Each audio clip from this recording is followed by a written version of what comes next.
welcome to another episode of Jim's Allotment Garden.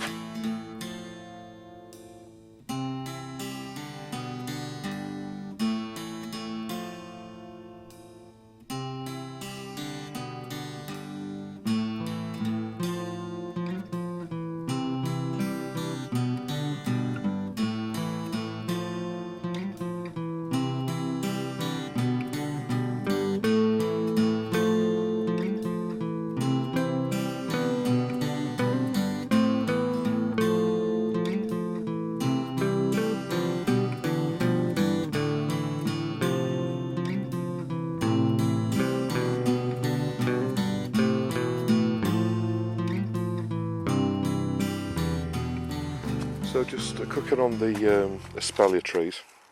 Now that these side shoots have grown, they're about sort of, going on for sort of 10 inches or so long. What I'm going to do now is just quickly tie them in to the rods there. So go about sort of 5 inches or so away from the trunk of the tree. I'm just going to tie that one there. I'm going to tie this one in here, and obviously this one here will tie in sort of like that, so I can start to train it to go across. Obviously this little shoot here, when that starts to grow, that one will go this way, and likewise with the bottom. So I'll just do that now and I'll show you when I've done it.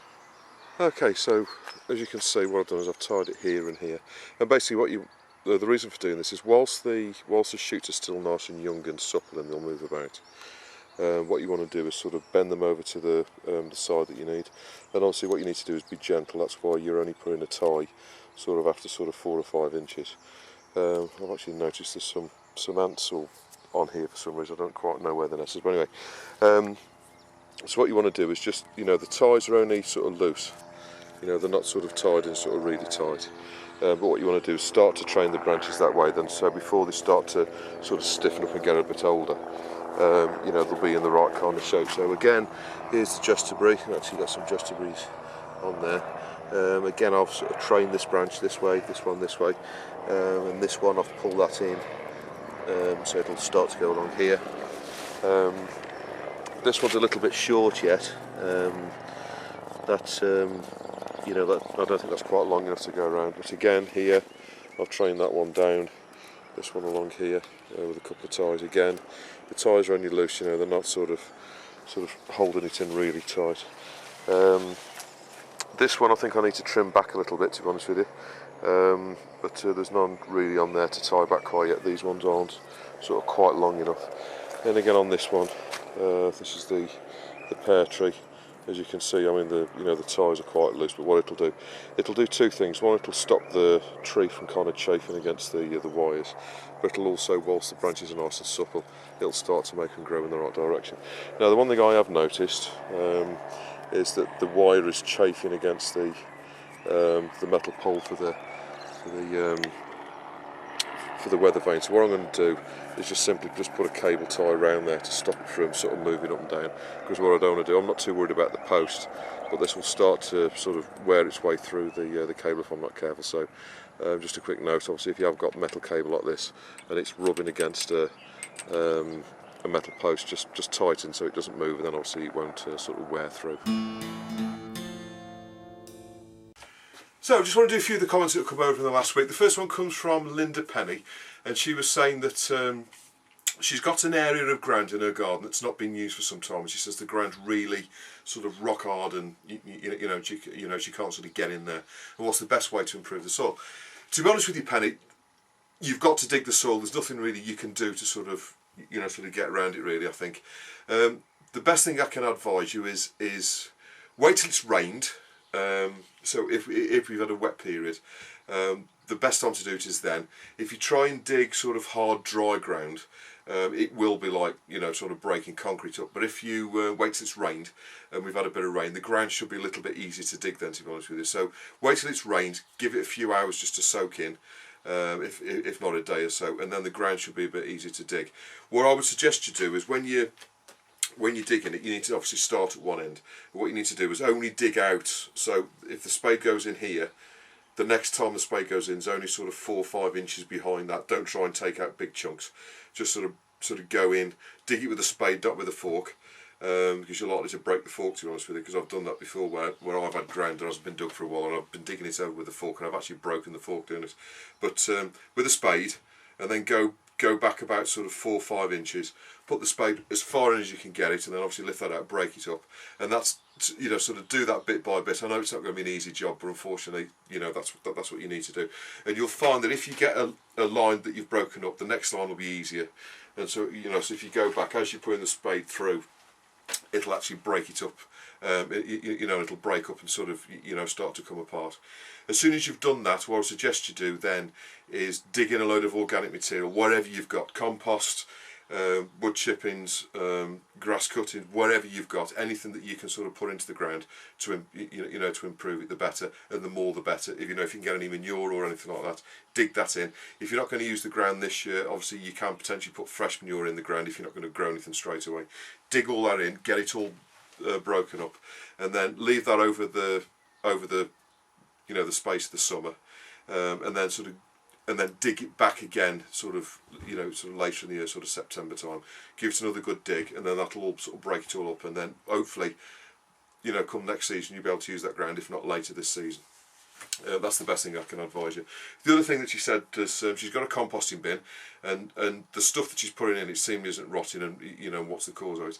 There could be a few things that are the cause of it. If it's one of those black bins that you know, that sort of stand about sort of yay high, what I find with them is it gets quite dry in there, because obviously it's black, so it gets reasonably hot. And what happens is the moisture obviously gets sort of driven off in the hot weather, and the stuff gets sort of quite dry in there, and therefore it won't break down. So what you need to do is make sure it stays moist, if you like. So what I would suggest you do is basically pour some water in there, not too much, you know, you just need to keep it wet.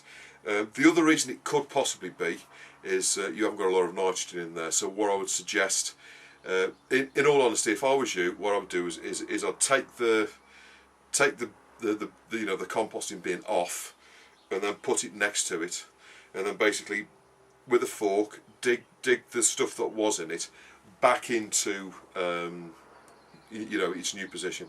What that's going to do is turn it. And with composting, the best thing you can do is actually turn it. I know it's hard work, but that's the best way of getting stuff to compost, to actually keep turning it. So what you want to do is put the compost back into the bin in its new position. Obviously put the position close to it. If not, you know, if it's got to go back in the same place, what I suggest you do is take it off, move all the stuff over to one side, put it back, and then put basically what was on the top at the bottom, and what was at the bottom on the top, if you like, so the whole thing's turned over.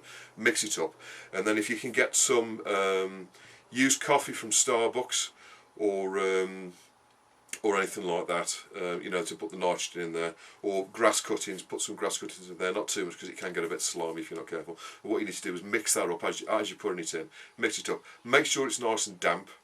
If you're worried of it, you know, sort of getting sort of dry, what you can do is, after you put a bit of water in there, get some old newspaper and put the newspaper on top of the compost, or a piece of old carpet or anything like that, which is going to hold the moisture in, and then basically give it a bit of water, put on your carpet or your newspaper or whatever, put the lid on, and then leave it to it, and then that should start to rot down. So I think basically your problem is it's either too dry, or you haven't got enough nitrogen in there to, you know, to sort of keep the bacteria going. But that's the best thing I can advise. The next comments come from Nigel over in Wolverhampton, Muddy Boots. Thanks for your comments, Nigel. He said, with regard to these tomatoes here, and he was saying about the wind flow and you know, sort of, you know, the ventilation and getting the air to move. He said what he did in his greenhouse was removed one of the bottom lower panes, which is a really good idea. Thanks for that, Nigel. So what he was suggesting was basically take out the lower pane, and then sort of let the, you know, sort of leave it out over the summer so the wind can sort of circulate, or the air can circulate around inside the greenhouse. So what I'll do is I'll probably take you up on that, and what I might do is take out the bottom pane there, and what I might actually do is fabricate something that'll open. So I thought, whilst I was there, what I might do, because the problem is with the panes in the greenhouse, what you need to do is take the bottom one out, you've got to take the top one out, and then, you know, you need to work from the top and work down. So what I might do is, whilst I'm there, is actually make something which will open and close. So I'll have a think about that, Nigel, but thanks for your tip. The next thing that came from Nigel was, he was talking about, I believe, Nigel, I think you're talking about your grapevine, and he was saying that the leader on his grapevine. He's inadvertently cut it off by accident. And he was saying, can you use one of the side shoots? That's exactly what I've done with this one here, Nigel. What you can do is basically cut the vine down to the the first sort of shoot, if you like, and then that can then become the leader. But what you need to do is cut the main stalk off where that, just after where that side shoot comes out, and then what happens is as the sap comes up the vine, it'll go into that side shoot, and then that'll become the main one. So yes, you can do that. Actually, what it does suggest when you're growing grapevines, what you should do is at the end of the first year, what you're supposed to do is cut off about 1/3 of the length of the grapevine. So obviously your second year leader is actually a side shoot anyway, so you most certainly can do that. So yes, you can use the side shoot as the leader, but obviously pick the strongest one. In all honesty, my grapevine at the moment is growing about at least 9 inches a week. So so if it is a side shoot a bit further down, which is bigger and more, obviously stronger, I would go for that one. If there's a weaker one above it, I'd probably go for the stronger one below, because it will soon catch up, and obviously you want the strongest side shoot to become your leader. So yes, you can do that. The next one comes from Marina Wilson, and she was talking about she's able to get fresh manure from a local farm or whatever, and she was saying the best way to store it. There's a number of ways you can do this, to be honest with her. She said she hasn't got any bins, but what she has got is some wood, and basically the manure comes in bags, plastic bags, sort of carry bags. There's 2 ways you can do this. Obviously, to rot manure down, what you want to do is keep it reasonably dry. What you don't want to do is have manure which is constantly getting wet. So obviously in the summer it's typically dry anyway, so you should be okay. But what I would suggest is try and sort of cover it over with something. You want it to be wet, but not too wet. So it'll break down and sort of be okay for next year. But what you don't want it to do is to be completely sodden and sort of really wet. Manure can hold in the moisture quite a lot, because you've typically got straw and stuff in there as well, which holds the moisture in. So what I would suggest you do is 1 or 2 things. Either empty the bags out into a pile. I'd put something down on the ground, a bit of fleece or plastic or whatever, and I'd sort of make some holes in that, so the water will drain through. Put the pile up the manure on top of that, and then what I would do is then pull the plastic over, so you got one piece of plastic which is like a big bag, if you like, and then just sort of weight that down. You want some airflow in there, but obviously if it does rain, you don't want the rainwater to get in there. So you want it to stay reasonably moist, but you don't want it to be wet. The other thing you can do, which may be easy for you, is just get the bags. I'm not quite sure what the bags are. If they're reasonably sturdy sacks, what I would suggest you do is get a fork. This is obviously the second method. Get a fork, poke some holes in the bag, and then just stack the bags up, and then and then let it rot in there. And then it'll be easy for you, perhaps when you come to use it, because what you'll do then is just lift the bag, empty it into the wheelbarrow, and then take it off and sort of put it on your plants. So what might be an idea is for you to actually just leave it in the bags, make some holes in the bags so the bags don't become full of water, and then just stack them up in a quiet corner of your allotment, and that'll be okay for next year. So that's basically the second method I would do. I got a load of, or at least my father got a load of mushroom compost, and we had basically a lorry load of it. So there was I don't know, hundreds of bags of it. And what we did is we actually stacked the bags up. They were all, it was all bagged up in sort of I don't know, sort of 25, 30 litre sort of sacks. And what we did is we stacked them all up, and then every time we put a new load on, we just went along with the fork and put loads of holes in the bag so it would drain, and then we stacked them all up one side of the garden, and they stayed there for 2 or 3 years, and they kind of all sort of rotted down a little bit more as well. So you most certainly can do that, stack it up, and then just it just keeps it a little bit drier, but you need to put some holes in there, so if any water does get in there, it can also drain out again as well. The next one comes from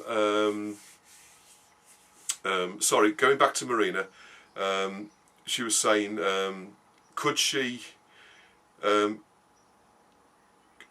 use it this year? I think she also put in there. There's a comment. At the back end of this year, you potentially could. I don't know how rotted down the you know, the sort of the manure is. Most certainly this time next year, or you know, sort of next spring, most certainly you can use it. But if you do put it round, it depends what you put it on. If you put it on roses, rhododendrons and stuff like that, you can get away with putting fresh-ish manure on them, but not too much. Only, you know, only put a bit. Don't put too much. So it depends on the plant you're putting it on. But if I was you, I'd store it till kind of spring next year or the autumn of this year. Put it on the ground ready for next year, and then sort of dig it all in. Then you'll be fine. Next one comes from Sandy Moth, and she was talking about hydroponics. Have I ever thought of doing hydroponics? Yes, I have. I have thought of it at length, to be honest with you. And the one thing, the sticking point that I've got is pumping the water. What I don't want to do is put an electric pump up here, which is going to be running most of the day to, you know, to sort of drive water around a load of pipes. But what I am going to do is, or at least I'm planning to do, I don't know if this is going to work, I have got a water pump which can be driven from a weather vane. So the weather vane I'm going to be making this winter, hopefully we'll have a shaft coming down from it which is going to drive a water pump, which will then drive a hydroponic system. So as the wind blows, it's going to pump the water up into a reservoir which will then trickle through the hydroponic system. So I am planning to do it. I was planning to do it this year, but I just haven't got around to doing it. So watch this space. What I'm thinking of doing, in all honesty, is building a weather vane which will pump water, and then I'm going to use that water circulation to make like a hydroponic system which I'm going to grow strawberries in. Hopefully. I can't make any guarantees if this is going to work, but I'm going to have a go anyway. But hopefully that'll be done this time next year and I'll be harvesting hydroponic strawberries. But watch this space anyway. It's going to be happening sort of towards the end of this year, starting next year. That's when I'm going to put it. But the framework where the raspberries are, I'm going to have a hydroponic system sitting on top of that with strawberries in it. Hopefully. So I can't make any guarantees. Dave, I think it's Jewis, down in Leamington. Dave, you're only literally just down the road from me. I'm just up the road from you, basically. He was saying strawberries. What's the best time to put them in? In all honesty, strawberries you can put in the ground pretty much as long as they're not fruiting. You can pretty much put them in at any time. You can either you got two kind of choices really. You can either put them in the autumn. So prepare the bed, get it all ready, loads of organic material, dig it all over, you know, get it really nice, because obviously the strawberry plants are going to be there for sort of 4, 5, 6 years. So what you want to think of is you want to prepare the ground so it's got enough goodness and organic material in there that's going to last sort of 4 or 5 years. So get as much of it as you possibly can in there. Dig, dig the ground, and I would dig deep as well. Get good 18 inches down. Give the ground a really good digging. Make sure you've got all of the weeds out, or at least as much as you can do. As soon as you've done that, you can either plant your strawberries in the autumn, sort of right up until sort of November time, to be honest with you, and then they'll overwinter and then obviously establish themselves in the spring, and away you go. And obviously you can plant them in the spring. To get an early crop, what you may want to do is plant them in the autumn. So but really you can plant strawberries. Strawberries are now fruiting, so this really isn't the time of year. You could potentially plant them now if they haven't already got flowers on and stuff, but you can plant them right up until sort of, I don't know, the end of April, start of May time. June and July, I would say, are the months that you can't plant them, because that's when they're fruiting. And then after July, typically they've finished fruiting then. So unless you've got a later variety, so typically come sort of Augusty time, really the strawberries are finished, and that's when you can sort of plant more plants and sort of and get it going. This year, because my strawberries are pretty much exhausted now. I mean, they've been there I think three or 4 years, but they're looking a little bit tired. What I'm going to do is dig all the strawberries out and put loads of stuff in the ground, and I'm going to either replant the plants, or if they're a little bit older, I'm going to put some new ones in. So if you've noticed around the allotment, I've got pots with strawberry plants in there I did last year. They're going to go in there later this year. So as soon as this lot's fruited, I'm going to be fetching all of that out, digging a load of stuff in, and so come August, September time, I'm going to redo the strawberry bed ready for next year. That's the questions for this week.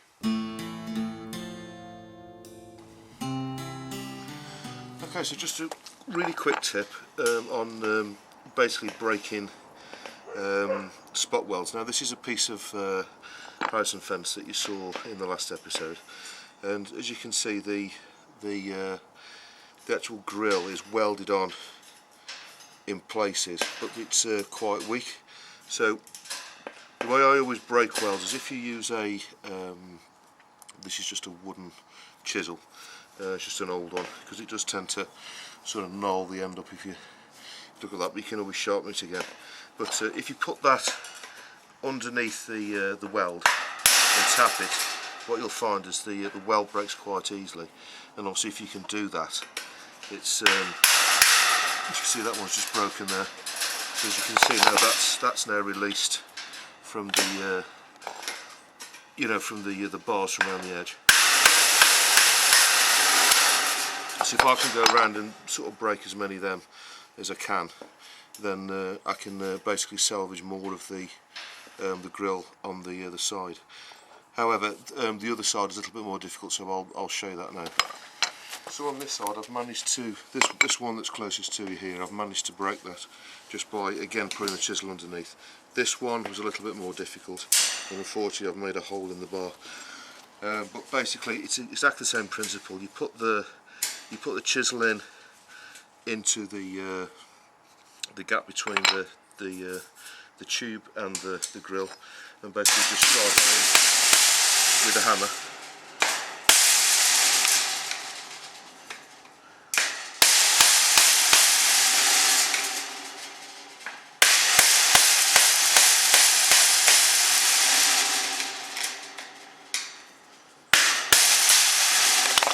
And you'll break the weld. So depending on how it's been made, you know, you can potentially break the welds, and if you can, that'll obviously save you sort of using angle grinder discs and stuff like that. So what I'm going to do is go around all of these and take off as many of the welds as possibly can do, so I can salvage this. I've got another 3 there, and just over there, I don't know if you can see, but just there I've actually managed to get another 2 this week. However, the bars are a little bit damaged on there, but there'll be plenty on there that can be salvaged to be used in the allotment. Okay, so I've been around and taken all of the spot welds out, so now I can just lift the grill out of the way. So that's the complete piece of grill which I've managed to get out. A couple of the spot welds are a little bit tough to get off, but I've managed to get them pretty much all off. So then you're left with the frame. Now what I'm going to do now is, just with an angle grinder, I'm going to cut off where the straights meet the joins there. I'm going to cut off here, and then likewise here I'm just going to cut off the corner part, the elbow joint, so basically cut it off there, and then I'll end up with, and obviously here I'm going to cut it through there, and then I'll take off this sort of angle part here, if you like. And then what I'm going to end up with is 2 lengths of, I think they're about 11 foot, 10 foot, 11 foot long, which is the top and the bottom part, and then I'll have these shorter, sort of, I don't know, about 6 foot, 6.5 foot high pieces at the side here. Obviously I've lost kind of 6 inches or so at the end, but and now this pipe I'll be using later on in the year to effectively remake one of the tunnels. So I've got all of the pipe off, obviously this one, there's another 3 there, and there's another two over here, so I'll have more than enough pipe to do that. And obviously by breaking off the joint, the spot welds, obviously, you know, there is a little bit of roughness on there, but there's no sharp burrs or anything like that. But so that's the best way I can recommend to take a piece of Harrison fencing apart. Okay, so just do a quick tour so you can see what's going on. This is the brassicas that went in last week, and they're already up this time of year. They don't take long. That's the verbena and the Nicandra, sorry. These are the lentils. I've not put any more out because the birds are attacking them and eating them. So what I've done is I've left these in for now, and I'm going to be putting them out tomorrow. I'm going to put a load of net over. Corn's ready to go out. They're going to go out very shortly, so all being well, I'll get them in this week's video. The tomatoes are doing really well. However, I'm not sure, but some of the leaves have gone a little bit brown. I've already taken off some of the lower leaves. So these are the leaves that have been affected. I'm not quite sure what it is. I don't know if it's blight or if it's something else, but obviously I'm quite cautious because of what happened last year. Now, even though the the greenhouse was completely cleared out, it's also seemingly affecting the cucumbers as well. So I'm getting a little bit of sort of damp on there. Now what I've done is I've pulled off a load of leaves. As you can see there, I've just chucked them out. I'll be putting them into the bin. But I'm not sure if it's blight or not, but anyway, we'll have to see how we go. This grapevine here is doing really well. As you can see, it's growing right up, right along, and this is the one that's sort of growing, I don't know, about 6 inches every week, or if not more. This one here, again, has done next to nothing. I really don't know what to do with this, to be honest with you. I'm not sure if it's got some problem or what, but it just doesn't seem to be growing at all this year. But anyway, that's the greenhouse. All of these gourds and stuff really should have gone out weeks ago. It's starting to get really stressed. Well, they are stressed, so I really do need to get these out. I was going to put them out today, but it's been chucking down with rain, so I'm just going to put them out as best I can, when I can. As you can see, these tomatoes here are also affected by whatever problem I've got. If you know what it is, let me know. It doesn't quite look like blight, but it seems to be some kind of fungal problem. But anyway, that's the greenhouse. Okay, so out here the herbs are doing really well. There's the mint, hollyhocks at the back. The comfrey still needs to be chopped down, but the bees have been really going at that again. This is the oregano, mint. Those are all the fresh herbs that were planted this year. The basil, the thyme, etc. Rosemary. That's all going really well. The corn's starting to look a little bit yellow. They really do need to go out. I'm guessing they're a little bit pot bound. So I really do need to find a bit of time to get all of this out. And the extra tomatoes and everything, and also, well, basically everything. These tomatoes out here seem to be doing okay. However, there is a little bit of this on the leaves as well. So I'm not sure what that is. I need to keep my eye on it. I'm not sure if it's blight or what. I'm a little bit concerned about that, but anyway, I have to keep my eye on it and see how we go. The raspberries are covered in bees. There's plenty of little flowers all over. The asparagus, as you can see, is growing really well. These sunflowers have really shot up over the last week, as you can see. There's the sunflowers. They've only been in a sort of couple of weeks and they're already sort of going on for 2.5 foot high. So you can see the row of them up there. They're the Espalier trees that I showed you earlier on. The potatoes, for some reason, this section here doesn't seem to be growing, apart from the weeds, of course. But these potatoes here, they have come through. Obviously, there's one there, and there's another one there. So they are coming, but they seem to be a lot slower than the rest. So anyway, they're potatoes. The spinach has definitely gone to seed now.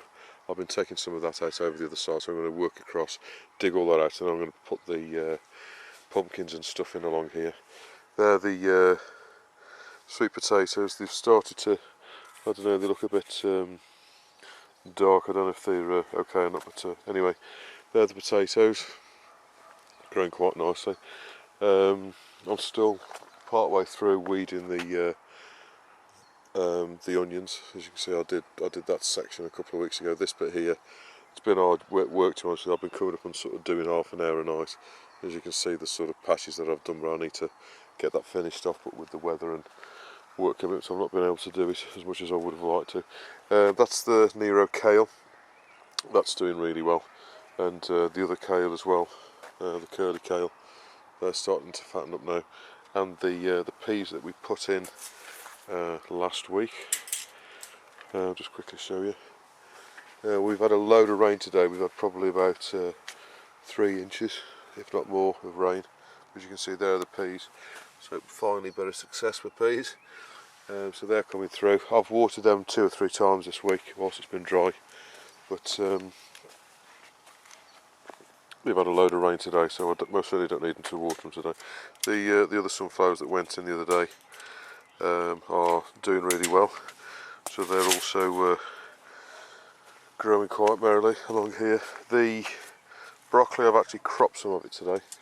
That's the broccoli. As you can see, I've taken that one out of there.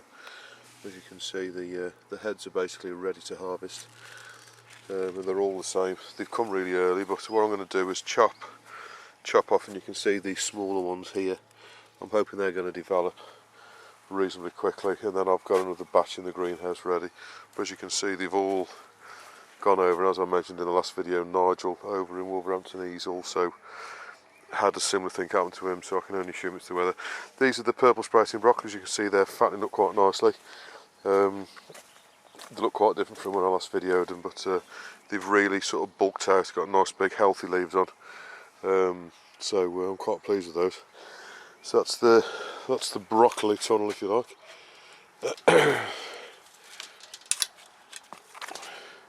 Right, I've been doing a bit of weeding here as well. I need to do a bit more, obviously, but they're the parsnips, and the second lot of parsnips haven't done very well at all. Now these ones are mixed. This row here, as you can see, they're doing really well. This row here is doing well, but from here on in, this is where they change to arrow. So from there on, that's the arrow, and if you can see, there's only a couple there, and I've noticed a couple up there that are actually come through. The rest have failed, but they did actually start to come through, so I don't know what's happened along there. But I noticed that there's no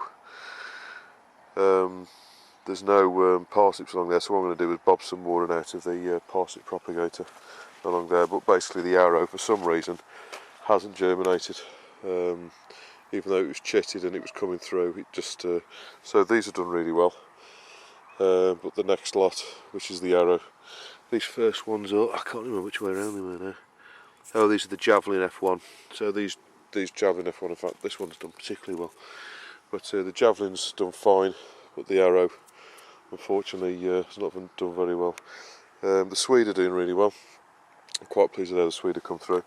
And obviously these are the beetroot, so what I'll need to do is weed all them out, and then I need to thin them slightly as well.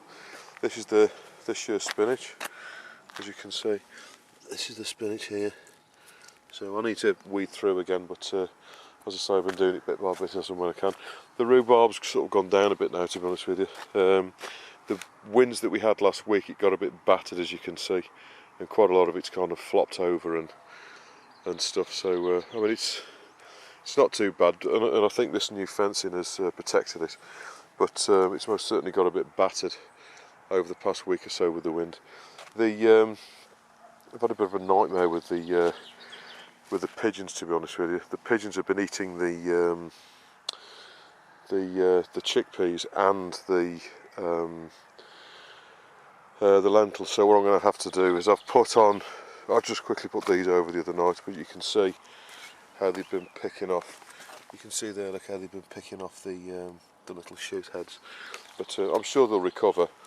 But it's a bit annoying that the pigeons have had a right go at them. But I'll be putting some more net over them just to protect them a little bit more.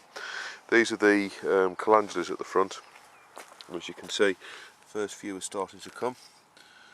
So we should have a nice show colour up the front here before too much longer. There's a couple here that are starting to come as well. None of the pink ones have come through yet, but I planted some more beans this week. As you can see, I did it exactly as I did the others basically, and on some of them what I've done is I've actually planted 2 plants rather than 1. This one here, as you can see, there's actually 2 plants in there. There's one there, and then there's one just at the back.